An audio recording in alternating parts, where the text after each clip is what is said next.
అలాగే అనేక సీనియర్ జర్నలిస్టులు చెప్పారు, మీడియా చెప్పింది. అలాగే వాళ్ళ ఐపాక్ట్ టీము అదే నిజమైందనేది అందరూ దీంట్లో ఉంటే ఈనాళ్ళ ఓదార్పు యాత్రకు వెళ్ళి వాళ్ళని ఓదార్చి బయటకు వచ్చి ఏడవలేక నవ్వుతూ జగన్మోహన్ రెడ్డి మొత్తం సీట్లు మాయే, మొత్తం గెలుస్తున్నాం, చరిత్ర సృష్టిస్తున్నాం, జూన్ 4వ తారీఖు దేశం మొత్తం ఏపీ వైపు చూస్తుంది అన్నాడు.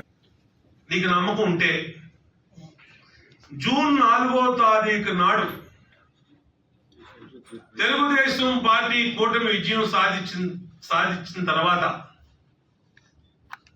నీ భాషలో చెప్పాలంటే తెలుగుదేశం విజయం సాధిస్తే నా వైసీపీని మూసేస్తానని చెప్పి ఎందుకు మాట్లాడను?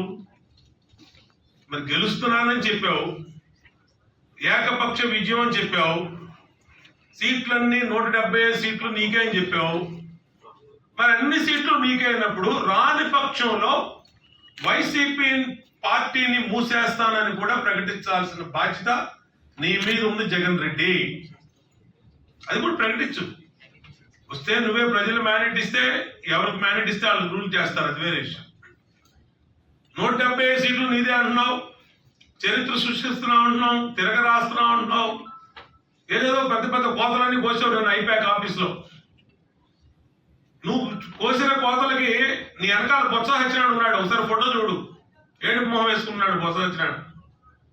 అట్లాగే పెద్దిరెడ్డి రామచంద్రారెడ్డి మొత్తం అయిపోయింది. ఇంకా 4 రోజుల్లో మొత్తం మనకి మన అటెండర్ కూడా సెల్యూట్ కొట్టడాన్ని ఒక నిర్ణయానికి వచ్చేసిన ఫేసులు నీ వెనకాల కనపడుతున్నాయి.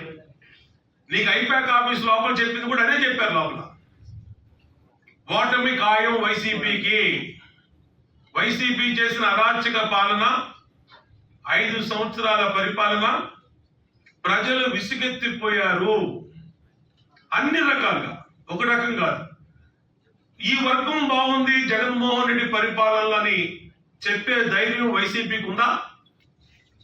మా పరిపాలనలో ఈ మహిళలు బాగున్నారు, చిరు వ్యాపారులు బాగున్నారు, కార్మికులు బాగున్నారు, వ్యవసాయ రైతులు బాగున్నారు, వ్యాపారస్తులు బాగున్నారు, బిల్డర్స్ బాగున్నారు.